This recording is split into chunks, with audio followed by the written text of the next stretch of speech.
왕조가 될 날이 왕조가 될 것입니다. 지금 현장에서 이제 유세를 하고 있었는데 차량이 빵 하면서 지나가면서 이제 발언을 이제 방해하는 부분들이 있었고 그 과정에서 권성동 원내대표의 어떤 유세 그 발언들이 좀 꼬이는 그런 장면을 저희가 보여드렸습니다. 아무래도 그 보수 표심이나 지지층의 그 목소리들이 권성동 원내대표에 대한 비난으로 좀 바뀌는 것 같아요. 네, 그렇습니다. 애초에 그날 밤에 있었던 후보 단일화의 후보 사퇴, 강제 사퇴시키고 한덕수 후보로 다시 교체하는 그 과정, 상당히 역사상 있을 수 없는 그런 무리를 보냈다고 생각이 들고 그 심판으로 일단 급하게 권영세 비대위원장, 전 비대위원장이 물러났고 그리고 지금 그 새로운 비대위원장이 내일 다시 이제 취임을 하게 되는데 그 핵심적인 역할을 투톱으로 이제 권성동 원내대표가 했기 때문에 즉시 뭐 당원들이라든가 지지자들은 즉시 사퇴하라 그런 요구가 상당히 컸습니다.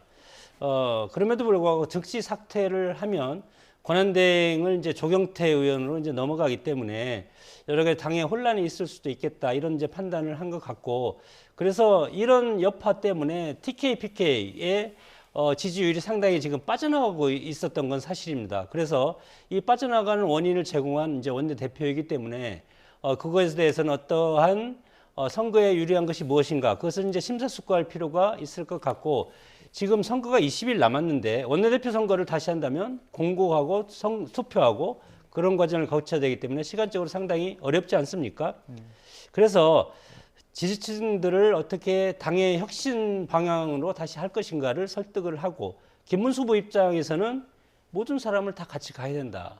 뭐 나한테 칼을 꽂는 그런 행위를 했더라도 같이 가야 된다. 그런 이제 그것이 후보의 절박함 아니겠습니까? 그렇기 때문에 죄송합니다. 네. 이런 비판은 앞으로 당의 혁신 과정을 통해서 해결해야 된다고 봅니다. 네. 자, 이런 상황에서 이준석 후보가요, 김문수 후보에 대한 공세를 이어가고 있는데요. 이준석 후보의 목소리 듣고 오겠습니다. 이 대구 경북을 중심으로 그런 김문수 후보에 대한 사표이자 무의미한 표를 거두고 하루 빨리 젊은 세대가 선호하는 이준석 중심으로 대동단결해야 결국은 이재명 후보의 독주를 막을 수 있는 그런 선거 분위기가 생긴다 이런 생각을 합니다. 이준석은 1등 할지 3등 할지 모릅니다. 그런데 김문수 후보는 만약 김문수 후보에게 힘을 실어주시면은 확실한 2등입니다. 1등 할 수 있는 후보에다가 기대를 하시겠습니까? 아니면 확실한 2등 후보에게 투표하시겠습니까? 네, 이준석 후보가 연일 이준석, 이재명 구도를 띄우고 있는데 일단 전략은 어떻게 판단하세요? 일단 뭐 이준석 후보 입장에서는 지난번 벌어졌던 국민의힘의 그 내용 사태 이 부분을 보면 본인이 생각했을 때는 이제는 국민의힘은 보수의 대표자가 될 수 없다 그렇게 생각을 하는 것 같고요. 그렇기 때문에 새로운 그러니까 뉴페이스로서 나를 찍어달라. 그래서 그렇기 때문에 본인 입장에서 3자 구도가 아니라 충분히 양자 구도로 끌고 갈 수 있다 그런 생각을 갖고 있는 것 같고 그래서 실제 본인은 뭐라고 이야기를 하느냐 하면 지금 국민의힘 지지율을 20% 밑으로 떨어뜨리면 자기가 무조건 그걸 그러니까 2위로 역전해서 올라가서 결국은 1위까지 갈 수 있다. 그것이 소위 말하는 동탑 모델이잖아요. 그런 부분은 자신감을 보이고 있는 것인데 모르겠습니다. 그러니까 이준석 후보 입장에서는 본인은 1등 아니면 3등이라고 이야기하지만 설사 2위로 올라간다 하더라도 1등의 벽을 넘기가 현재로서는 그렇게 그러니까 가능성이 커 보이지는 않습니다만 본인 입장에서는 아마 이번 이 대선에서 어떤 식으로든 보수의 대표라는 부분을 확실하게 보이게 된다고 한다면 대선 후에 만약에 펼쳐질 수 있는 만약에 이재명 후보가 당선됐을 경우에는 보수의 재편이 불가피한데 여기에 자신이 중심을 설 수 있다는 그러한 나름대로의 그 전략도 깔려 있는 것이 아닐까라는 생각이 듭니다. 예. 또 김영삼 전 대통령 손자 차남까지 이준석 후보 지지 선언을 했는데 이 부분까지 봤을 때는 이준석 후보의 지지율 앞으로 어떻게 될까요? 보수 정당인 국민의힘이 역사와 전통을 자랑하는 보수 정치의 중심이 역사성을 가지고 있기 때문에 하루아침에 물론 지난번 실수를 했지만 그런 실수를 당원들의 질타를 통해서 그것을 지금 수정하고 창조적 파괴를 하겠다는 그런 것이 김문수 후보의 의지도 있지 않습니까? 당을 황골탈퇴하겠다. 그런 의지가 상당히 강하고 그리고 이준석 후보 같은 경우는 지난번에 대표 사퇴에 이어서 개인적으로 정당을 만들었습니다. 물론 짝퉁 정당은 아니지만 그리고 보수적인 개혁신당이라는 것을 해서 만들었지만 결국은 이준석 후보 1인을 위한 정당 형태로 지금까지 왔기 때문에 이것을 역사성을 가지고 있는 보수의 어떤 흐름을 가지고 있는 국민의힘과 1대1 대결을 할 수가 있겠습니까? 다만 저렇게 얘기하는 것은 그동안에 있었던 그 대표직 사퇴라든가 당의 징계 관련된 거라든가 이런 거에 대한 아픔이 있기 때문에 지금 저렇게 하고 있지만 지난 대선에도 문재인 대통령이 당선된 것은 보수가 분열돼서 당선된 것 아니겠습니까? 그래서 만약에 이준석 후보가 보수 분열의 책임을 지고 그대로 간다면 그 역사적인 심판은 또 어떻게 받을 것인가?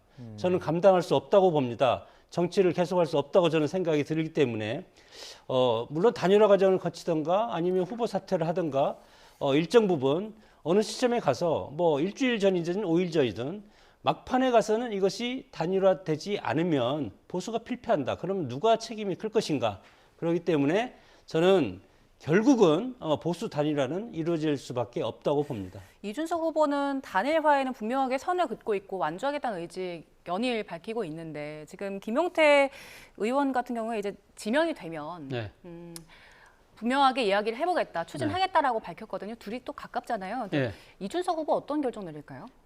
저는 이준석 후보 입장에서는 상당히 일관된 것 같아요. 단일화 없이 그러니까 완주하겠다는 뜻을 분명히 갖고 있고 본인이 또 이렇게 지금 단일화를 거부하는 이유 중에 하나는 계엄과 관련된 세력하고는 손을 잡을 수 없다는 부분이잖아요. 그래서 그렇기 때문에 현재로서는 단일화 가능성은 저는 거의 없다고 봅니다만 모르죠. 앞서 말씀하신 것처럼 김용태 지금 의원이 진짜 비대위원장 되고 난 뒤에 윤석열 전 대통령을 출당시키고 이 소위 말해서 계엄과 탄핵에 대해서 분명한 입장을 딱 내보이면서 그래서 우리가 완전히 반성하고 새로운 그러니까 보수다 그런 식으로 같이 재건을 하자는 식으로 뭐 제안을 할 경우에는 아마 한 번쯤은 귀를 기울일 볼 가능성은 높습니다만 그러나 과연 몸까지 따라갈지는 좀 더 지켜봐야 될 것 같습니다. 네. 자, YTN에서 의뢰한 여론조사 결과도 좀 보겠습니다. 누가 대선에서 당선될 것 같냐고 물은 결과 이번 대선에서 이재명 후보의 당선 가능성이 가장 높다는 의견이 과반을 훌쩍 넘었습니다. 지금 67%까지 나왔는데 앞으로 한 20일 정도 남은 이 조기 대선 전국에서 혹시라도 이런 가능성이 좀 뒤바뀔 가능성도 있다고 보십니까? 뭐 선거는 뚜껑을 열어봐야 되는 것이고 역대 선거가 다 그랬습니다. 우리 지금 보수와 진보 박빙의 승부로 가기 때문에 물론 뭐 지난 탄핵과 헌재 판결이 있었지만 그것은 이미 대통령이 현직에서 물러나기 때문에 그것에 대한 일정 부분 심판을 했다고 생각이 듭니다. 어쨌건 그리고 지금 이재명 후보 같은 경우는 너무 오랫동안 민주당의 제 국회 일당의 그런 대표로서의 위상 그리고 진보적인 가치를 가진 이재명 후보가 대선 주자 여론조사에서 항상 오랫동안 너무 1등을 해왔기 때문에 이 국민적 그런 어떤 지루함이라든가 그런 것을 지금 느낄 가능성이 상당히 크다. 예. 그래서 이미 대통령이 된 것처럼 그렇기 때문에 추격하는 자한테 상당히 이제 플러스가 될 것이고 그리고 저는 마지막으로는 국정 견제론이 상당히 힘을 받을 가능성이 크다고 봅니다. 지금 조희대 대법관이라든가 대법관들 청문회를 지금 이 순간에 대선이 진행되는 과정에서 청문회를 한다는 것은 국민들이 어떻게 생각하겠습니까? 이거에 대해서 민주당은 180석을 가지고 있기 때문에 뭐든지 할 수 있구나. 그러면서 이재명 후보의 재판은 다 선거 뒤로 연기시키는 그런 힘도 있구나. 그렇기 때문에 이런 국회에서의 어떤 제1당의 위력을 가지고 있는 민주당을 견제하기 위해서는 대통령은 국민의힘이 할 수밖에 없겠구나. 이런 견제론이 막판에 등장할 가능성이 상당히 크다고 봅니다. 예, 막판에 이제 견제론이 좀 높아질 수 있다는 말씀 주셨는데 차기 대선 당선 가능성을 중도층으로만 한정지어서 봤을 때 이재명 후보 지지율이 73%까지 오릅니다. 기존엔 67에서 73%까지 오르는 건데 그러면 이건 중도층의 표심 방향이 어느 정도 이재명 후보 쪽으로 기울었다 이렇게 볼 수 있는 겁니까? 예, 뭐 그렇게 해석을 할 수밖에 없지 않나 하는 생각이 듭니다. 앞서 이각 지지층들, 각 당의 지지층들도 지금 전망하기로는 이재명 후보의 당선 가능성을 높게 봤습니다만 중도층들이 훨씬 더 많은 기대치를 갖고 있다는 것 자체가 중도층의 표심이 상당히 이재명 후보 쪽으로 쏠리고 있는 것이 아닐까라는 걸 보여주는 객관적인 지표다. 저는 그런 생각이 듭니다. 예, 자, 앞서 장 교수님 말씀하셨지만 지금 법사위에서 민주당 주도로 그 조희대 대법원장 등 사법부의 대선 개입 의혹 진상규명 청문회 개최를 했는데 일단 대법관 전원 불참 이야기 나왔거든요. 네. 이것 좀 전국에 어떤 영향을 미칠 거라고 보십니까? 뭐 민주당 입장에서는 사실 지난번 5월 1일 날 나왔던 이재명 후보의 선거법 상고심 파기 안송은 명백하게 대선에 개입하고 그것이 국민 주권을 침해한 것이다. 그런 부분들 때문에라도 이거 그냥 넘어갈 수 없다는 부분을 분명히 이야기를 하고 있는 것 같습니다. 그렇기 때문에 헌정사상 초유의 대법원장과 대법관에 대한 청문회까지 지금 밀어붙이는 상황인데 그러나 뭐 지금 제가 생각했을 때는 그렇다고 해서 대법관이나 대법원장이 덜컥 국회 청문회에 놓을 수는 없다는 것이죠. 만약에 이런 하나의 선례를 만들었다가는 앞으로 이 상당히 그러니까 이 재판에 정치권이 개입하는 모양새가 될 수 있다. 그런 부분들 때문에 지금 안 놓은 것인데요. 뭐 저는 그런 생각을 합니다. 이 사자성어로 이야기를 하면 사실 어떻게 보면 이 모든 사태가 대법원의 자업자득이라는 측면이 분명히 있죠. 그러나 민주당도 과유불급, 지나쳐서는 안 된다는 생각이 듭니다. 예. 민주당이 뭐 좀 전에 제가 말씀드렸지만 저렇게 힘자랑, 특히 선거를 앞두고 오만하게 보이거나 국민들한테 힘자랑을 하는 권력 반드시 심판을 받습니다. 그렇기 때문에 탄핵도 하지 않아야 되는데 최상목 경제부총리 탄핵까지 해서 31번의 줄탄핵을 드디어 했고 거의 무정부 상태로 만들어 놓고 대선을 치르고 있지 않습니까? 과연 이런 권력이 민주주의가 있어서 민주주의가 정상적으로 작동이 되려면 견제와 균형 원리에 충실해야 되고 상호 견제가 돼야 되는데 민주당이 180석을 견제할 권력이 있겠습니까? 지금 대통령도 없고 장관도 지금 뭐 거의 사퇴하고 탄핵당하고 이렇게 무정부 상태로 만들어 놓고 그 권력을 민주당이 다시 잡겠다고 하는 것이 과연 국민들이 어떻게 볼 것인가. 그렇기 때문에 이번 선거는 민주당의 저런 폭압적인 정치를 심판하고 그리고 견제할 수 있는 대통령의 권력을 국민의힘한테 줄 수밖에 없지 않는가. 그렇기 때문에 자업자득이 될 수밖에 없다고 봅니다. 예, 알겠습니다. 여기까지 듣겠습니다. 지금까지 장성호 전 건국대 행정대학원장, 차재원 부산가톨릭대 특임교수 두 분과 함께했습니다. 고맙습니다. 고맙습니다. 감사합니다.